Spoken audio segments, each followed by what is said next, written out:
Hi, Avani. Hi, Bea. Good morning. How are How are you? you? Wonderful, thank you. Good. Now, what I wanted to go on to today is I want to just first of all, with Vedanta, it's important that we kind of know what we're doing. What we're doing now. So what happens is that what we want to do is we first of all we're looking at our life. We're looking at different aspects of our life, and we've been looking at this condition called samsara. So when we're looking at something, when something is unfolded as Vedanta, the first thing we're looking at is we're looking at what is the nature of this thing. And when we're saying, well, what is the nature? We want to know what samsara is, how it exists in our life. What is it for me to be involved with this condition? Then I am truly seeing what samsara is in the first place. It's not just some intellectual Indian idea of a thing called samsara with that kind of romantic, philosophical, kind of spiritual notions that people kind of tend to like, but that doesn't help us. What we want to do is we want to become intimately in contact with an understanding of, yes, this is samsara, and samsara is, as we'll just reiterate, my dependence on people and things in order to make me happy, and my strivings to do with people and things so that I will become happy. So I'm depending upon something other than myself in order to be happy. So the very first thing, what we're dealing with is, because there's three phases. The first phase is understanding the nature of something. Yes, of course. Without understanding the nature of something, we wouldn't be able to really understand why it's important to us. Exactly. In our endeavor to, become happy or be happy or realize that happiness is our nature. Right. So first of all, we have a look at what the nature of something is.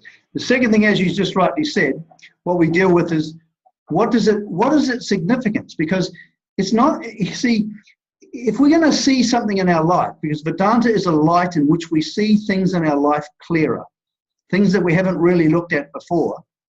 But it's not enough just simply to know. We need to know how is it relevant to me? What difference does it make in my life? Right?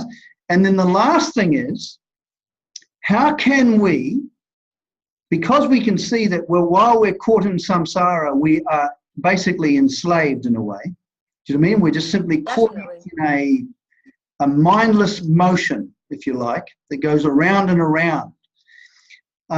So then the last part is, how do we resolve it? That's the practical part. How can we receive the benefits of the knowledge? So what we're looking at is, so I want to go over something that's quite important in terms of the role our way of seeing plays in our life, our ways of seeing. Now, you know how I said before, because of when we've been born this life, and we've moved and we've interacted and had experiences with other people and stuff, and what happens is a psychological content has been formed in us. And in the present moment, that psychological content becomes active in us as a way of seeing. Now, have you ever had an experience where someone's done something you don't like and you suddenly think, well, they're an idiot or some other derogatory label? Have you ever had that experience where you're seeing someone as a complete and utter something or other? No. Of course. I think I wouldn't be so-called human if I didn't think that. Right. Now, the important thing we want to recognize here is this. What happens is that when the basis of our reaction, or the substance of it, is a way of seeing. Now, but you see, it's not just simply an isolated way of seeing. You see, as an individual living in this world, I have what we would call psychological and physical functions, don't I?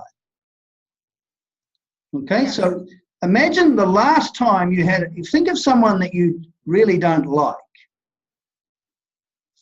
Can you do that? Yeah. Now, what you're looking at that person in a certain way, aren't you? You've got a certain way of seeing that comes alive in you when you think about that person. Is that right? Yes. Now, what's very interesting is, now this is a rule, our way of seeing is our way of being. Our way of seeing is our way of being an individual. It's not like we have a way of seeing and then we've got our individuality. Or that we even are conscious of our way of seeing, or that we can choose, like we choose, the type of bread we want to buy at the supermarket. No, we don't choose it. You're right. We don't choose our way of seeing. Our way of seeing just suddenly, unknowingly, comes into operation, and we take this way of seeing to be true. Yes. It's like when we're facing the snake instead of the rope. We take the way of seeing as true. I am looking at a snake. Now, that way of looking, that way of seeing, is our way of being an individual in the world. Because when we don't have a disembodied way of seeing. What happens is we have various trains of thought. So let's say, for example, I think of that person that I don't like, and I think that they're a right so-and-so. The types of thoughts I'll have about them is, oh my God, I can't stand the way they act. I wish they wouldn't act that way. Basically, what happens is, in the context of that way of seeing, there will be a series of thinking or thoughts that we have about that person that come into operation. Yes. So we're aware of those thoughts, right? And not only that, that's a psychological function, as well as our emotions. They can be intense hatred, resentment, antagonism, annoyed, whatever. But what happens is, what I'm saying is, these thoughts and emotions are completely, in one sense, sane. Given the way of seeing, I cannot help but think in certain ways and feel in certain ways.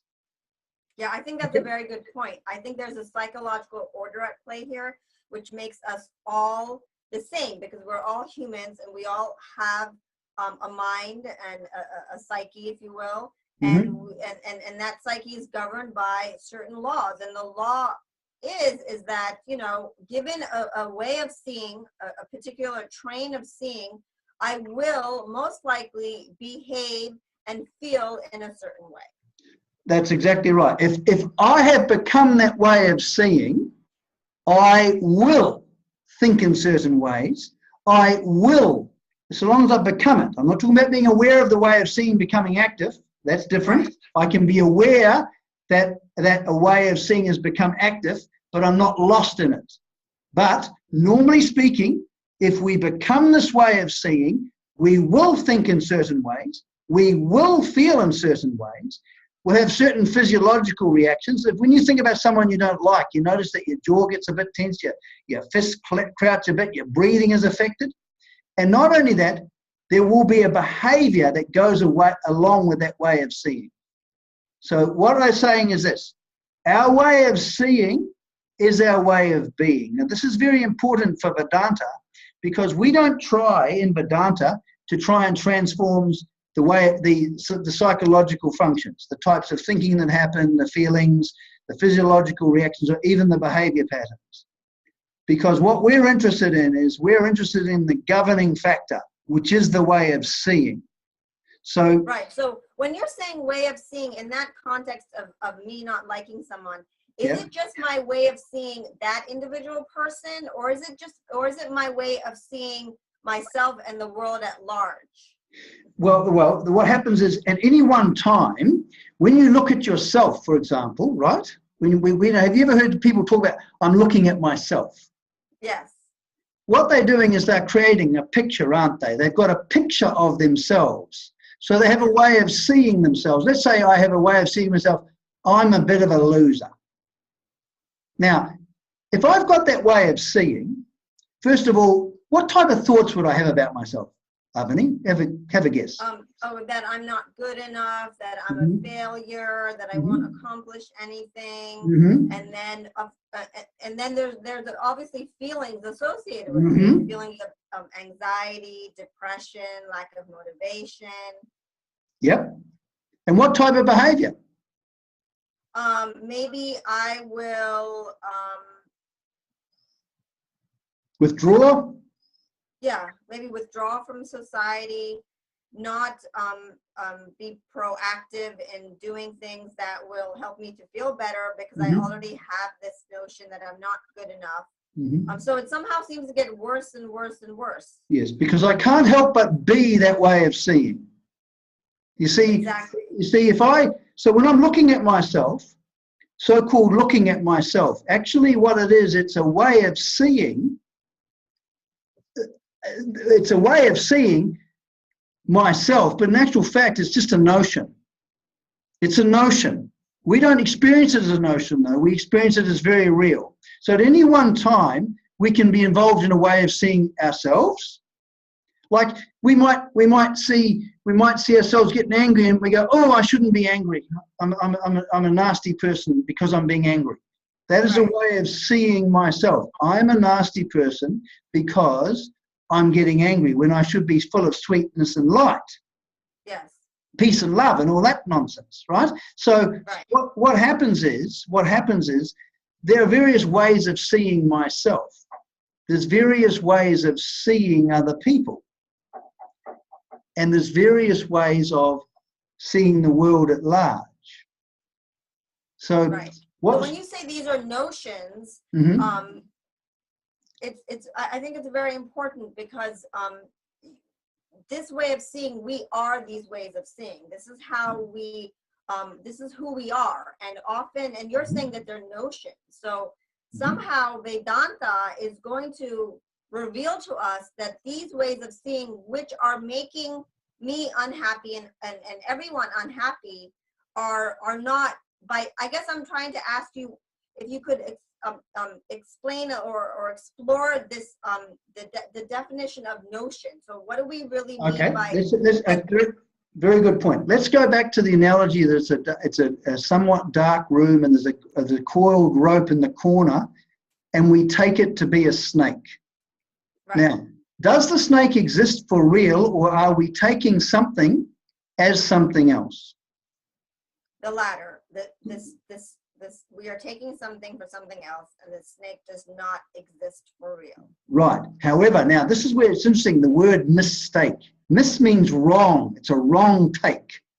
Yes. So we're taking a mistake, a wrong taking. So we're taking something to be true that isn't.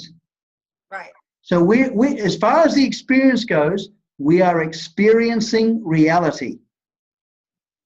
As far as experience goes, we're seeing a snake. And that very seeing of a snake, we've become that seeing. I am seeing a snake. So I'm a snake seer. I'm a snake seer. Now, because I am a snake seer, it's the way I am being is I'm intensely afraid. Yes. I'm obsessively thinking about the snake and how it's going to kill me, and I'm very worried about it. My breathing is half choking. I'm sweating, and I'm trying to get the hell out of there. So that very way of seeing is not just something that exists in our head. So even though we say it's a notion, we're just simply saying that way of seeing is the core. And that is determining entirely my way of being in the world, my way of living in the world. And I can do as much as I like trying to change my psychological and physical functions. I can go, okay, I'm going to think positive about the snake. Okay, I'm going to really think positive. Okay, so basically I'm confident I can face this thing. Again, that's not going to work. Do you know what I mean? I can do as much cognitive restructuring as I like. Right. I think that's a very good point, yes. Yeah, because the problem is not centered on my thinking. The problem is centered on I am a snake looker. I'm a snake seer. Right. So you're saying if we could easily just drop this, if we knew at the moment of seeing that this was it was a notion, that wasn't a real perception, or it was based in something that's not real, like a rope, I mean like a snake, then the being wouldn't happen, that we wouldn't become the seeing. But because the seeing and becoming are so instantaneous, you know, they might, one may come after the other, but it's almost like split second. Well, they actually all happen at the same time, actually. Okay. So it's not, the way I am seeing is myself as an individual in the world at any one moment. Now, and the problem is this, is that until I actually recognize the snake, and there's a phrase that our teacher, we've got a very good head teacher here, Swami Sadatmananda, he says, mere knowledge alone. Mere knowledge alone. And what we mean by knowledge, we're meaning seeing what is. We're not talking about a philosophical, spiritual knowledge. We're talking simply is that I am seeing what is. So when I am a seer of a rope, guess what happens to the seer of the snake? He or she disappears. Yes, makes sense. And so what happens is this holds the key to what does it really mean? Like, what is the nature of transformation? What is involved in it? Now, from a Vedantic point of view, the transformation is a transformation of our way of seeing, which is the transformation of our way of being. Right. We're not going to go into that now, but all we want to concentrate on now is this, is that at any one time, we have the psychological content. This psychological content comes active in us as a way of seeing, which at the same time is our way of being. And we are, and the I sense is I am a seer of snakes, of nasty people, of a loser, of a terrible world, or whatever. It is my way of seeing my life. Now, and it's a mistaken way of seeing. When it's just simply a reaction of my psychological coming active in me as a way of seeing, it's completely and utterly deterministic. There's no freedom in it, because first of all, we're unknowingly seeing what's not true and taking it to be true, and we don't know that we are. Yes, I think that's a very good point, that it's deterministic. So it, you know, A will lead to, or A is B in this sense. Our way of seeing is our way of being. And I think that's a very, very important point, so that we don't get caught up in all of this sort of, you know, new age, if you will. I don't know how else to say it, or even other forms of, you know, trying to improve ourselves through whatever, psychological means, physical means, escapism. You know, this really, Vedanta really addresses the problem, right? That the problem is you. Yes, the core issue, that the problem is you.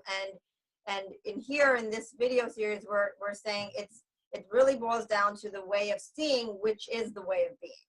That's it. So we're actually enclosed in a way of seeing, which is a wonderful thing, because can you imagine that if, hypothetically, if I could actually come to see quite clearly in the right way, so that I'm seeing what is, how that, within that very seeing, is the freedom I'm seeking. Yes, yes, exactly. So in the correct perception of the snake, or as not a snake, as a rope, that itself frees me from all the emotions. The recognition of what is really true, as opposed to what seems to be true, yes, is the raft we're talking about. Right. So here we've set up really like reality a real perception or reality versus appearance and what is not real. Yeah, what is real, what is, as opposed to what seems to be. Right. What's an appearance. Right. And that's a very important. Like a mirage of water that you can see on a hot summer's day, on the asphalt, or actually on the, yeah. It looks like a pool of water or a puddle of water, and when you come closer, you're like, that was just a mirage. Right, that's exactly right. So Puja Swami Dayananda often talks about things like, we know that the sun doesn't cross the sky. Yes. But that's the appearance. And the problem is we judge by appearances. And here we are, we're caught in this way of seeing that basically we tend, based on experience, we tend to think that our life and the physical body are one and the same, so we're constantly aware that we're subject to harm. Because if I am only my physical body, if this is my being, then this physical body is subject to destruction. So that basically I cannot avoid the experience of insecurity, which is a notion. I am a physical body subject to destruction. Because I realize that I'm limited and I'm not perfect, then what happens is I'm small. I'm one small little object in this great, big, vast world. I feel small. I will have an appetite to be bigger and better. Because so not only will I have strivings, anything that can make me, protect me from the feeling of insecurity will become all important. So I'll have desires for people and things to make me feel secure. I'll have desires to what we call binding desires, because they're binding because they become all important. If I feel insignificant and small, I have a desire to promote myself, to look better, to try and impress others, because what's at stake is life and death. You see, I want to become a person who is secure. I want to become a person who is significant. I want to become a person who is satisfied and happy within themselves. This is this whole thing of becoming. So here I've got a notion, which from a Vedanic point of view is a notion, and it's a fiction, of self-dissatisfaction and insecurity. And then I have a notion about what do I need to be in order not to be like this? And then I will be pursuing this. This is what we call a life of becoming. And the very notion that I think if I can be like this, I will be happy and I will be secure is also a fiction. So you could. That's the operative way of seeing that operates in us in all our endeavors, whether we're conscious of it or not. And yes. I think that what you're trying to say is that it's really important that we see that it is our way of seeing that X, Y, and Z will make me happy and secure and satisfied. That's a way of seeing. And because it's a life and death issue, this notion I have of myself, if I am like this, I will be happy. If I'm wealthy, if I'm secure, if I'm loved, if I'm whatever. There's so many, the fictions that we human beings get involved with are just many and varied. So we could say that life is a struggle from a sense of negative to a sense of plus. And if I feel I'm making it, if I feel that I'm making it, I say to myself, I'm feeling good about myself now. I'm feeling good about myself now because I'm now liked, I'm now making it, or whatever. The problem is it's this, like we've talked about before. What's that Greek god's name? What's his name? Sisyphus. It's this big rolling the boulder up the hill, hoping that if I get it up the hill and keep it there, I'm going to be happy.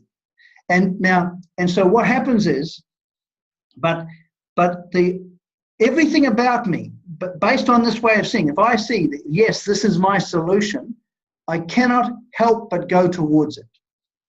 I cannot help. My action, the way I am in the world, is determined solely by how I see this thing. You Yes. see what I mean? So at any one moment in my life, at any one moment, I am in a way of seeing, which is my way of being. And the problem is this way of seeing we have not consciously acquired. It doesn't involve awareness. It doesn't involve myself as a conscious being who is aware and who can have a faculty of discrimination between what is true and untrue. It is just simply, it comes active in me as though it's the truth. Right, that's a good point. That it becomes active as though it's the truth. I like how you said that. Yeah, I'm just thinking that some people might say, well, are you suggesting that I just stop doing everything? Because everything that I do, if I really look at my major pursuits in life, they are all based on a notion that X, Y, and Z will make me happy. So are you suggesting that I just drop all my pursuits? No, but you've got a good point. What I'm suggesting is that most of human life is a mindless dramatization of what we take to be true. Like, if you think about the time when you've lost your temper. Have you ever lost your temper, Avani? Yes. Okay. When you do that, do you find yourself just instinctively saying and doing things of attacking nature? Yes. So it's like you're being carried along by this mindless drama. Yes. But while you're in it, do you sincerely believe in it? Yes. Absolutely. We're made that way. While we're seeing that way, we know that this is just true. And all our actions are completely reasonable. Now, it's easier to see the mindless drama, isn't it, when you're angry, because you're caught in reaction. But if I'm trying to, when I meet people, and I've got practiced ways of getting approval, and I've got practiced ways of looking good, and my whole obsession about looking good in my own eyes and the eyes of other people, all of this is based on a false notion. All of this is a dramatization. So a mindless dramatization. Now, in contrast to a mindless dramatization, which is subjectivity, which is reactivity, there is awareness and responsiveness. You see, if I'm in actual fact aware of what's going on and responding to what's going on, you could say that I am now, in fact, living. I like that. So it's not that I stop my pursuits, but that I really understand what living means. And here we don't mean living as in, bouncing up and down with joy, but living with contentment and satisfaction and security. Right. What we're going to find is that when we actually discover what it means to live in the fullest sense of that word, and I'm talking about it in a very non-mystical way, yes. When we are in actual fact living, when we're actually seeing what is, we're being objective, as we've discussed in other things, you cannot help but find that when you are objective, you feel within yourself, first of all, relatively secure. Yes. You feel peaceful, so there's no enmity between yourself and yourself, or enmity between yourself and others, or yes. enmity between yourself and the world. You won't be going, the world sucks, right? Right. And you won't be resisting facts. Yes. So you're right. We're not talking about not living, but what we're saying is that when we're mindlessly dramatizing our self-notions, our ways of seeing ourselves, ways of seeing other people, and ways of seeing the world, that is not living. So what we're going to do, all I wanted to do today, though, was discuss with you this. The primary factor here, and the particular interest in Vedanta, is the way of seeing. Because what Vedanta does is by bringing you into contact with what really is, so that it becomes your way of seeing, so that you are seeing what really is. It's not Vedanta. I am now seeing what is. That is the transforming factor of ourselves as an individual who lives in the world. nothing else. Right. That's very good. Thank you. All right. Well, thank you very, very much. And when we come back next time, we'll be going into this further. But I just wanted to make sure that people understand is that the problem is our way of seeing. We haven't got something wrong with us. We haven't got psychological problems as such. Good point. What we're suffering from is we're not seeing what is. That's from the basis of Vedanta, and which is a great thing, because if we can come to know what really is, so that we are seeing what really is as opposed to what we think a mistake, taking to be real what isn't, then we become transformed as an individual who's living in this world. And the transformation is immediate. Yes. The transformation can only happen right now, right where I am. As I am seeing the world in a certain way. If there's any transformation to happen, it's not going to happen in the future. It's going to happen right now, right where I am, as I am, which we'll go into next time. Okay? Wonderful. Thank you. Bye-bye. Bye. Ciao.